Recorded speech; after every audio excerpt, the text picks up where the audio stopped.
नमहम् आदौ देवकी गर्भजननम् गोपीगिरिवर्धनम् मायापूतनजीवतापहरणम् गोवर्धनोदाहरणम् कंसच्छेदनकौरवादिहननम् कुन्तीसुतापालनम् एतत् श्रीमद्भागवतं पुराणकथितं श्रीकृष्णलीलामृतं निगमकल्पतरोर्गलितं फलं शुकमुखाद्रवमृतसंयुतं पिबत भागवतं रसमालया मुहुरहो रसिका भूरि भावुका।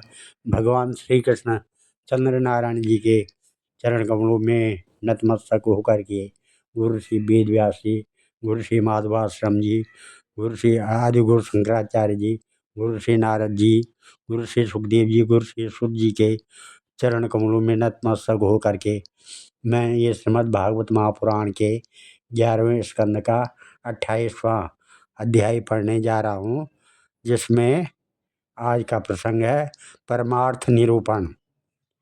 श्री भगवान उवाच परस्वभाव कर्माणि न प्रशंसेन गर्हयेत् विश्व एकात्मकं पश्यन् प्रकृत्या पुरुषेण च परस्वभाव कर्माणि य प्रशंसति निन्दति स आसो भ्रश्यते स्वार्था तस्य परभाव कर्माणि या प्रशंसति निंदता सासु भ्रासते स्वार्थ सत्या विनसेवता तेजसे निर्दयापन्ने पिंडस्तु नस्य चेतन मायां प्राप्यते मृत्युं वा तद्वदानार्थक दृक्पिमान् किं भद्रं वै द्वैतस्वावस्तु कियत् वाचोदितं तदनृतं मनसा ध्यातमेव च छाया प्रत्याय भाषा हसंतो अप्यर्थकारण एवं देहादेव भाव इच्छन्त्या मृत्युतो भयात्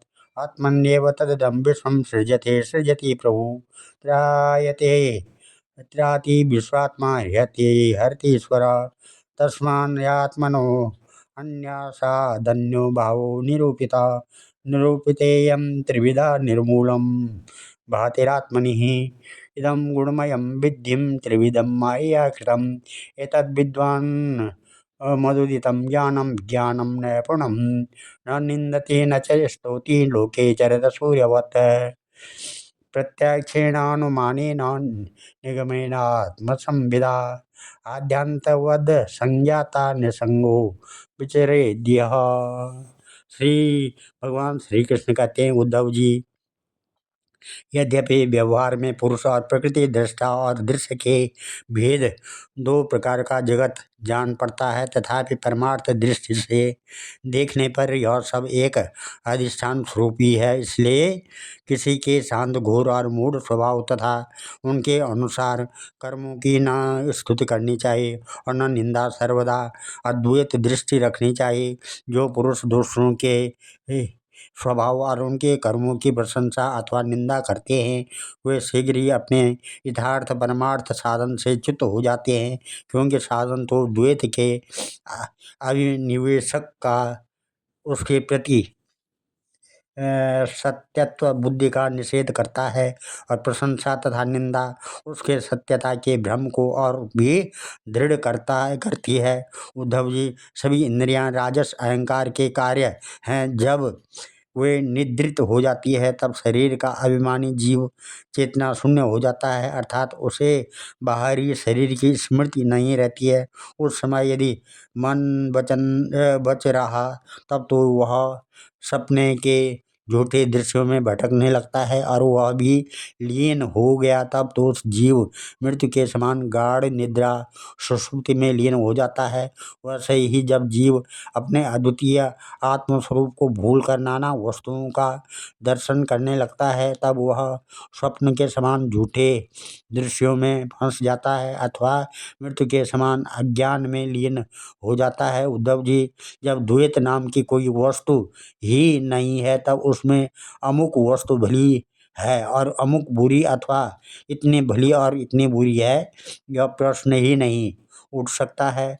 विश्व की सभी वस्तुएं वाणी से कही जा सकती है अथवा मन से सोची जा सकती है, इसलिए दृश्य एवं अनित्य होने के कारण उनका मिथ्यत्व तो स्पष्ट ही है।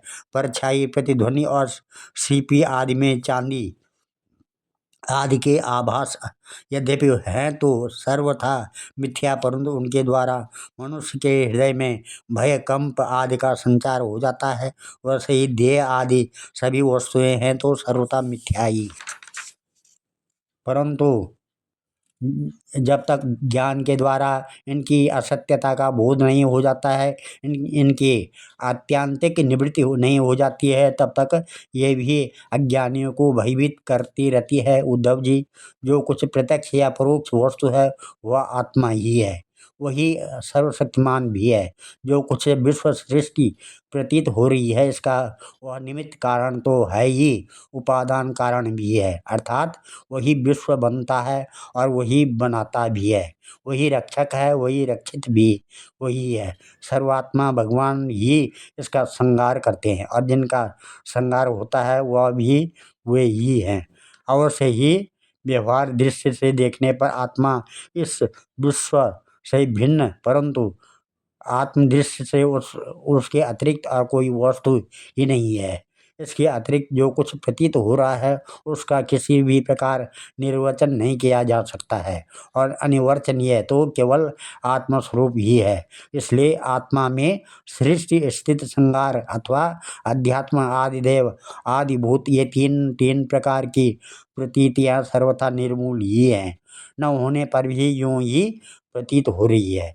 यह सत्व, रज और तम के कारण प्रतीत होने वाली दृष्टा, दर्शन, दृश्य आदि की त्रिविधता माया का खेल है। उद्धव जी, तुमसे मैंने ज्ञान और विज्ञान की उत्तम स्थिति का वर्णन किया है। जो पुरुष मेरे इन वचनों का रहस्य जान लेता है वह न तो किसी की प्रशंसा करता है और न निंदा। वह जगत में सूर्य के समान स्वभाव से विचरता रहता है। प्रत्यक्ष, अनुमान, शास्त्र और आत्मानुभूति आदि सभी प्रमाणों से यह सिद्ध है कि यह जगत उत्पत्ति विनाशशील होने के कारण अनित्य एवं असत्य है। यह बात जानकर जगत में असंग भाव से विचरना चाहिए। उद्धववाच नैवात्मनो न देहस्य संसृति दृष्टुदृश्यो आत्मा न स्वदृशोरीश कस्य साधुपलभ्यते। आत्मा वेयो गुण शुद्ध स्वयं ज्योतिरनावृता अग्निवद्दारो वद चित्तेह कस्य संस्थित। उद्धव जी ने पूछा, भगवान, आत्मा है दृष्टा और देह है दृश्य। आत्मा स्वयं प्रकाश है और देह है जड़। ऐसी स्थिति में जन्म मृत्यु रूप संसार न शरीर को हो सकता है और न आत्मा को, परंतु इसका होना भी उपलब्ध होता है। तब यह होता किसे है? आत्मा तो अविनाशी, प्रकृति, अप्राकृतिक गुणों से रहित, शुद्ध, स्वयं प्रकाश और तय सभी प्रकार के आवरणों से रहित है तथा शरीर विनाशी, सगुण, अशुद्ध, प्रकाश और आवृत है। आत्मा अग्नि के समान प्रकाशमान है तो शरीर काठ की तरह अचेतन, फिर यह जन्म मृत्यु रूप संसार है किसे? यावत् देहेन्द्रिय प्राणे आत्मनो सन्निकर्षणं संसारे फलवान् पार्थो अप्यविवेकिन अर्थे या विद्यमानेऽपि संसृतिः निवर्तते ध्यायते विषयानस्य स्वप्ने स्वप्ने अनार्थो गमो यथा या प्रतिबुद्धस्य प्रस्वापो बहुअनर्थभृत स एव प्रतिबुद्धस्य नवे मोहाय कल्पते। शोक, हर्ष, भय, क्रोध, लोभ, मोह, स्पृहादया अहंकार से दृश्यन्ते जन्म मृत्यु नात्मनः। भगवान श्री कृष्ण ने कहा, वस्तुतः प्रिय उद्धव, संसार का अस्तित्व नहीं है, तथापि देह, इंद्रिय और प्राणों के तथा आत्मा की संबंध भ्रांति तब तक अविवेक ही पुरुष को वह सत्य सा स्फुरित होता है जैसे स्वप्न में अनेकों विपत्तियां आती है, वास्तव में वे हैं नहीं, फिर भी स्वप्न टूटने तक का उसका अस्तित्व नहीं मिटता है।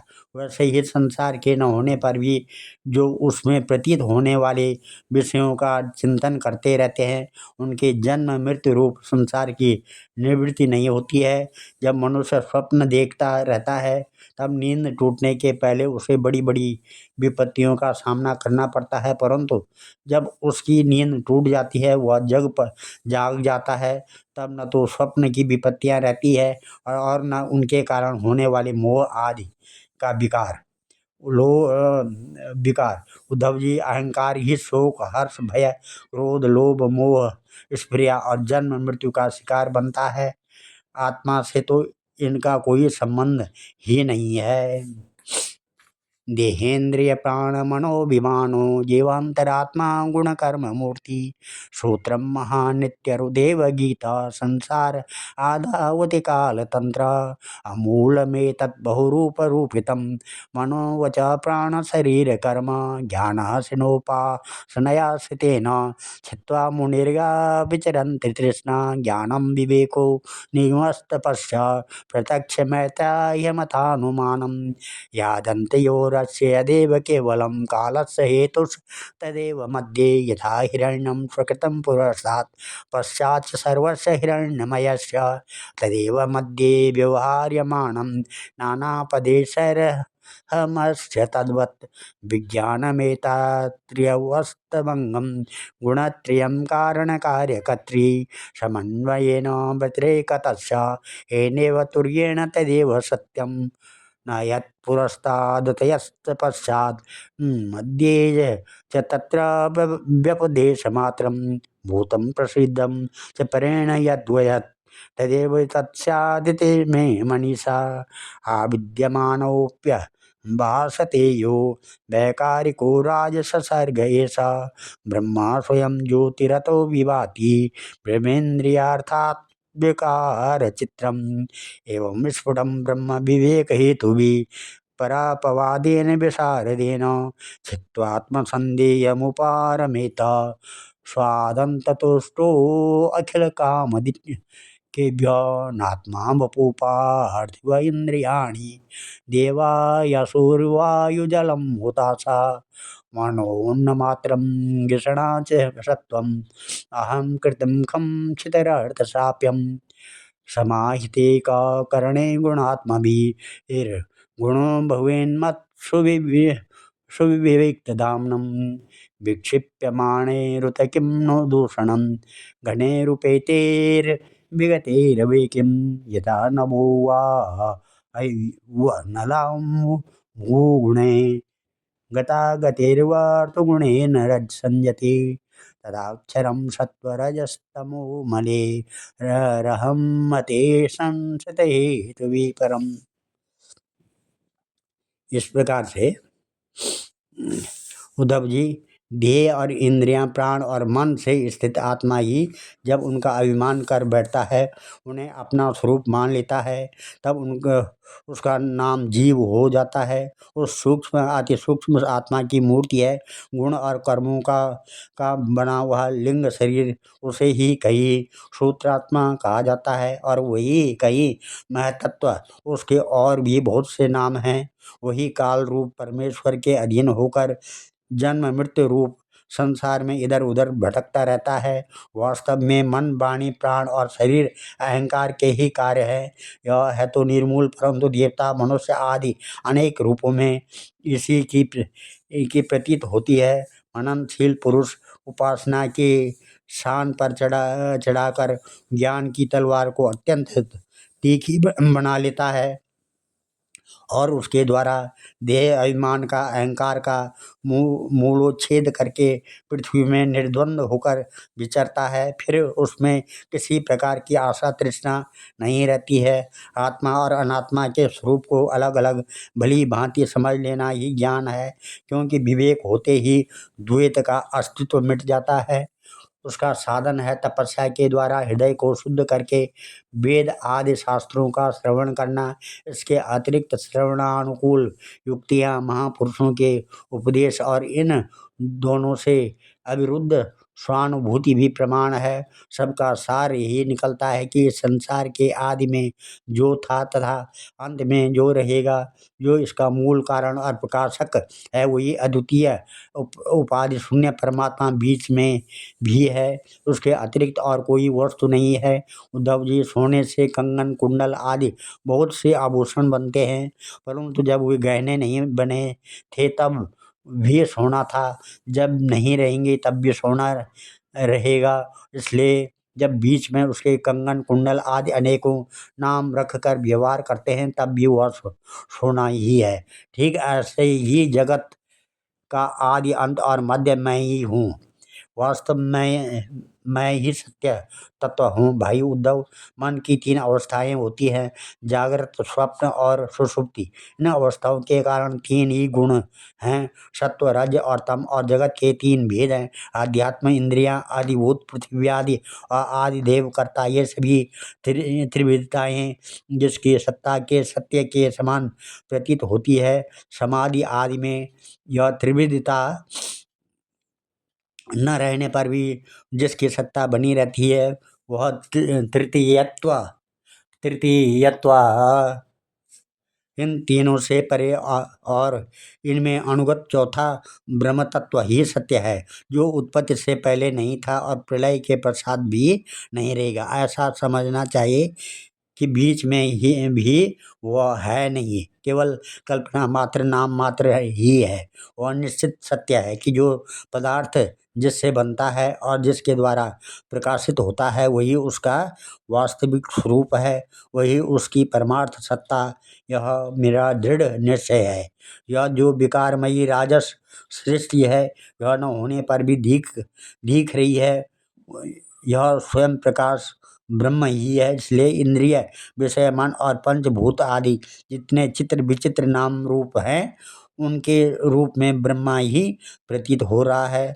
ब्रह्म विचार के साधन हैं श्रवण, मनन, निधिध्यासन और स्वानुभूति उनमें सहायक है। आत्मज्ञानी गुरुदेव इनके द्वारा विचार करके स्पष्ट रूप से देह आदि अनात्मा पदार्थों का निषेध कर देना चाहिए। इस प्रकार निषेध के द्वारा आत्म विषयक संदेहों को छिन्न भिन्न करके अपने आनंद स्वरूप आत्मा में ही मग्न हो जाए और सब प्रकार की विषय वासनाओं से रहित हो जाए। निषेध करने की प्रक्रिया यह है कि पृथ्वी का विकार होने के कारण शरीर आत्मा नहीं है। इंद्रिय, उनके अधिष्ठात्री देवता, प्राण, वायु, जल, अग्नि एवं मन भी आत्मा नहीं है, क्योंकि इनका धारण पोषण शरीर के समान ही अन्न के द्वारा होता है। बुद्धि, चित्त, अहंकार, आकाश, पृथ्वी, शब्द आदि विषय और गुणों की साम्यावस्था प्रकृति भी आत्मा नहीं है, क्योंकि ये सब के सब दृश्य एवं जड़ है। उद्धव जी, जिसे मेरे स्वरूप का भली भांति ज्ञान हो गया है, उसकी वृत्तियाँ और इंद्रियाँ यदि समाहित रहती है तो उसे उनसे लाभ क्या है, और यदि वे विक्षिप्त रहती है तो उनसे हानि भी क्या है, क्योंकि अंतःकरण और ब्रह्म बाह्यकरण सभी गुणमय और आत्मा से इनका कोई संबंध नहीं है। भला आकाश में बादलों के छा जाने अथवा तितर बितर हो जाने से सूर्य का क्या बनता बिगड़ता है। जैसे वायु आकाश को सुखा नहीं सकती, आग जला नहीं सकती, जल भिगो नहीं सकती, धूल धुएं मटमैला नहीं कर सकते हैं, और ऋतुओं के गुण गर्मी सर्दी आदि उसे प्रभावित नहीं कर सकते हैं, क्योंकि ये सब आने जाने वाले क्षणिक भाव हैं और आकाश इन सब का एक रस अधिष्ठान है। वैसे ही सत्वगुण, रजोगुण और तमोगुण की वृत्तियां तथा कर्म अविनाशी आत्मा का स्पर्श नहीं कर पाते हैं, वह तो इनसे सर्वथा परे है। इनके द्वारा तो केवल वही संसार में भटकता है जो इनमें अहंकार कर बैठता है। तथा विसंगम परिवर्जनीय गुणेषु माया रचतेषु तावत् मद्भक्ति योगेन दृढ़ेन यावत् रजो निरस्येत मनः कषायः। उद्धव जी, ऐसा होने पर भी तब तक इन माया निर्मित गुणों और उनके कार्यों का संग सर्वथा त्याग देना चाहिए जब तक मेरे सुदृढ़ भक्ति योग के द्वारा मन का रजोगुण रूप मल एकदम निकल न जाए। यथा मयो साधु चिकित्सितो नृणां पुनः पुनः संदुदति प्रोहन् एवं मनोपक्वकषाय कर्म योगिनं विद्यते सर्वसंगम। उद्धव जी, जैसे भली भांति चिकित्सा न करने पर रोग का समूल नाश नहीं होता है, वह बार बार उभर कर मनुष्य को सताया करता है, वैसे ही जिस मन की वासनाएं और कर्मों के संस्कार मिट नहीं गए हैं, जो स्त्री पुत्र आदि में आसक्त है, वह बार बार अधूरे योगी की वेदता रहता है और उसे कई बार योग भ्रष्ट भी कर देता है। कुयोगिनो ये वेतांतराये मनुष्य भूते ते दशोपसृष्टे ते प्राक्तनाभ्यासबलेन भूयो युञ्जन्ति योगं न तु कर्मतन्त्रं करोति कर्मं क्रियते न सिद्धन्तु केनाप्यशोचोदितानि पातात् न तत्र विद्वान् प्रकृतौ स्थितोऽपि निवृत्ततृष्णा सुसुखानुभूत्या तिष्ठन्तमासीनमुतभ्यजन्तं शयानमुक्षन्तमदन्तमन्नं स्वभावमन्यत्किमपि यमानम् आत्मानमार्थ स्ममतिर्न वेद यदि स्म पश्यन्ति सान्द्रियार्थं नानानुमानेन विरुद्ध मन्यते वस्तुतया मनीषय स्वप्नं यथोत्थाय तिरोदधानम् पूर्वं गृहीतं गुणकर्मचित्रम् अज्ञानमात्मन्यविविक्तमङ्गं निवर्तते तत् पुनरीक्ष्यैव न गृह्यते नापि विसृज्यात्मा यथा हि भानो हृदयो नृचक्षुषां तमो निहन्या न तु सद्विदत्ते एवं समीक्षा निपुणा सती में हन्या समिश्रम पुरुषस्य बुद्धि ऐसा स्वयं ज्योतिरजो प्रमेयो महानुभूति सकलानुभूति एको द्वितीयो वचसां विरामे येनैश्चिता वा सवश्चरन्ति एतावानात्मसम्मोहो यदि विकल्पस्तु केवले आत्मा नृत्ये स्वात्मानम् अवलम्बो न यस्य हि यन्नामकृतिभिर्गाय पञ्चवर्णमबाधितं व्यर्थेनाप्यार्थवादोऽयं द्वयं पण्डितमानिनां योगिनोपक्रम्य योग्यं युञ्जता काय उत्थिते उपसर्गे विहन्ते तत्रायं वेतो विधि योगधारणया काञ्चित् शने धारणयाद्विते तपो मन्त्रो सदेकाश्चित् उपसर्गान् विनिर्दहेत काश्चिन्ममानुध्यायेन नाम संकीर्तनादिभिः योगेश्वरानुवृत्त्या वा हन्यादुषबदक्षिणे। इस प्रकार से देवताओं के द्वारा प्रेरित शिष्य पुत्र आदि के द्वारा किए हुए विघ्नों से यदि कदाचित अधूरा योगी मार्गच्युत हो जाए तो भी वह अपने पूर्वाभ्यास कारण पुनः योगाभ्यास से ही लग जाता है, कर्म आदि में उसकी प्रवृत्ति नहीं होती है। उद्धव जी, जीव संस्कार आदि से प्रेरित होकर जन्म से लेकर मृत्यु पर्यंत कर्म में ही लगा रहता है और मन उनमें इष्ट अनिष्ट बुद्धि करके हर्ष विषाद आदि विकारों को प्राप्त होता रहता है, परंतु जो तत्व का साक्षात्कार कर लेता है वह प्रकृति में स्थित रहने पर भी संस्कारानुसार कर्म होते रहने पर भी उनमें इष्ट अनिष्ट बुद्धि करके हर्ष विषाद आदि विकारों से युक्त नहीं होता, क्योंकि आनंद स्वरूप आत्मा के साक्षात्कार से उसकी संसार संबंधी सभी आशा तृष्णाएं पहले ही नष्ट हो चुकी होती है।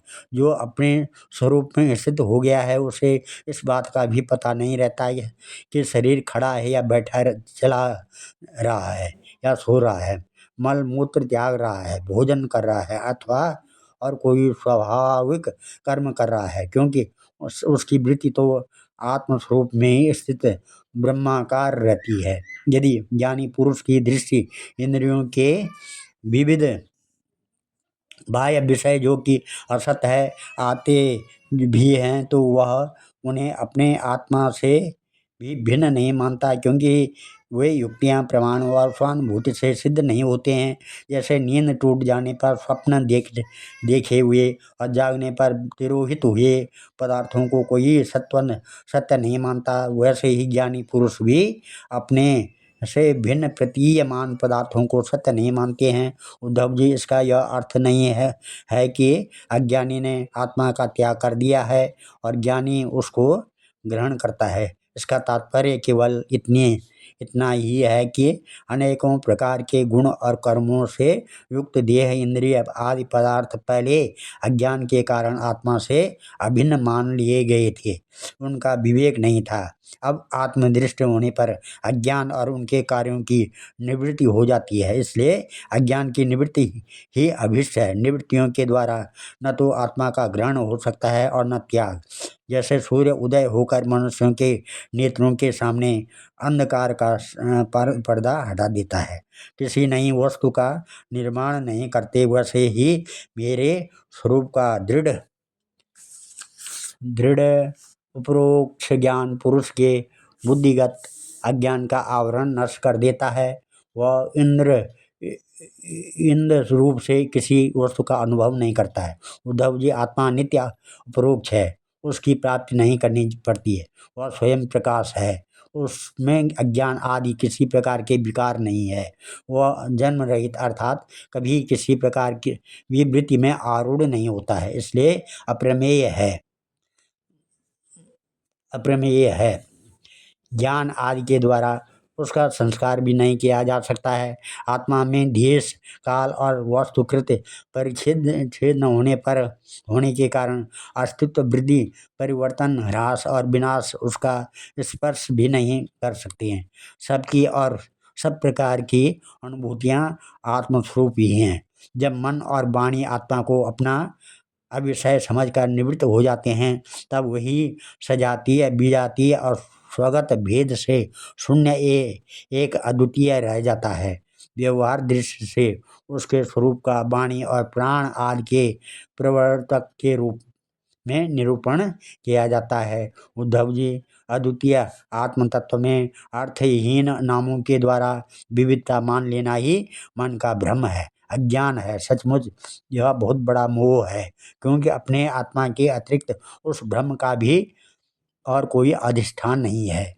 अधिष्ठान सत्ता के अध्यस्त की सत्ता है ही नहीं, इसलिए सब कुछ आत्मा ही है। बहुत से पंडित अभिमानी लोग ऐसा कहते हैं कि यह पांच भौतिक द्वैत विभिन्न नामों और रूपों के रूप में इंद्रियों के द्वारा ग्रहण किया जाता है, इसलिए सत्य है, परंतु यह तो अर्थहीन वाणी का आडंबर मात्र है, क्योंकि तत्वतः तो इंद्रियों की अलग अलग सत्ता ही सिद्ध नहीं होती है, फिर वे किसी को प्रमाणित कैसे करेगी।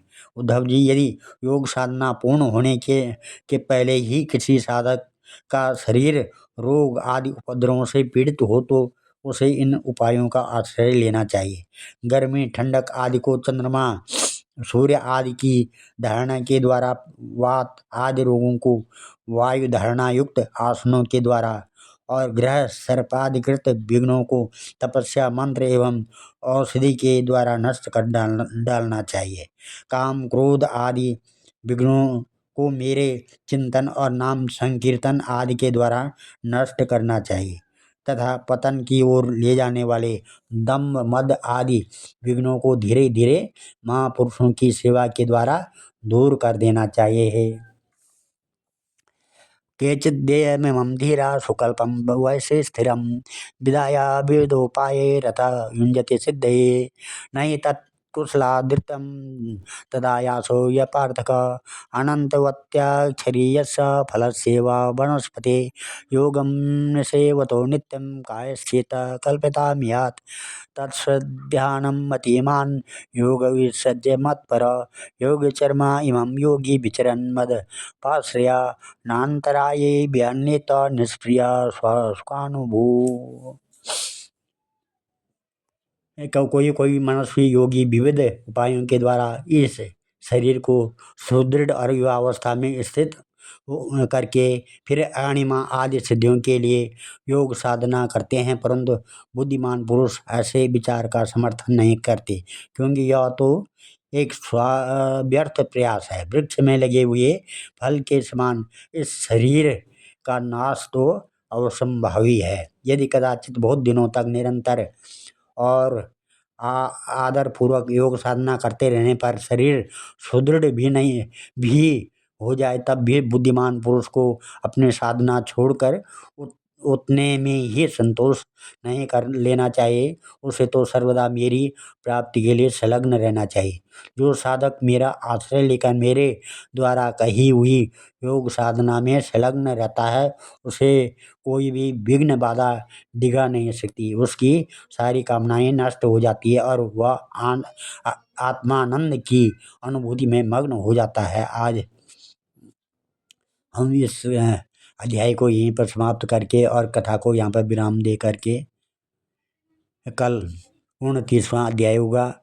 इसमें भागवत धर्मों का निरूपण और उद्धव जी का बद्रिकाश्रम में गमन करना, ये कथा चलेगी। ओम नमः ध्येयं सदा परिभवग्न मविष्टदोहं तीर्थात्पदं शिवविरञ्चनुतं शरणं भृत्यातिहं प्रणतपालभवाब्धिपोतं वन्दे महापुरुषते चरणारविन्दम्। ओम सर्वे भवन्तु सुखिनः, सर्वे सन्तु निरामया, सर्वे भद्राणि पश्यन्तु, मा कश्चित् दुःखभाग् भवेत्। धन्यवाद।